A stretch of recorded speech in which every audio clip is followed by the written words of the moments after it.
الأول الرئيسي لسن الإبكار اللي جاية من المسافة 4 كيلومترات. السيارة هي عنوان هذا الشوط. السيارة متابعينا الكرام، الجائزة للفائز المركز الأول وسيد الموقف. الشوط يحضر متابعينا الكرام، ونذكر بعض أسماء المتبرعين الذين تبرعوا متابعينا الكرام لإحياء هذا السباق. هذا السباق الشيخ طلال بن وصل بن غنيم، أيضا سلامة بن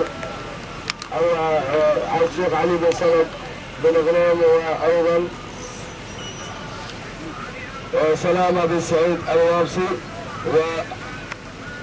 وحمدان بن عواد العوهري، وأبناء الشيخ حمدان بن عواد العوهري، وأيضا سيارة من الشيخ مشعل بن لافي بن غنيم، والذين تبرعوا بدراجات متابعينا الكرام.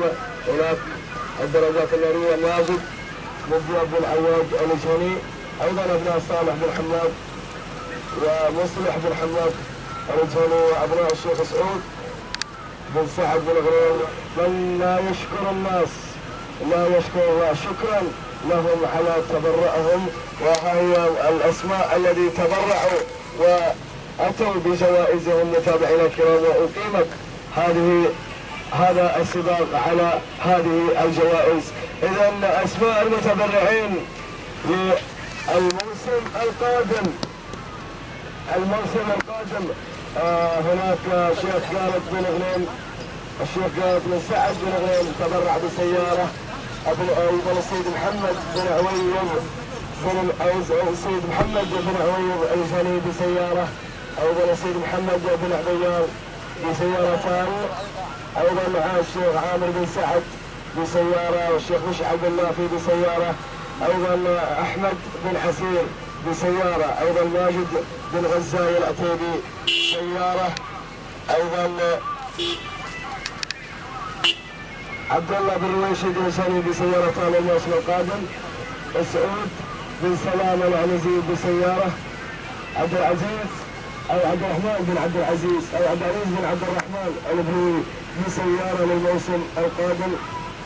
أيضا أبناء محل الهدي المرواني تأتينا تبرع في هذه اللحظات. إذا تبرع في هذه اللحظات متابعينا الكرام يأتينا من أبناء محل الهدي. شكرا لأبناء محل هذه الوقفة الثانية.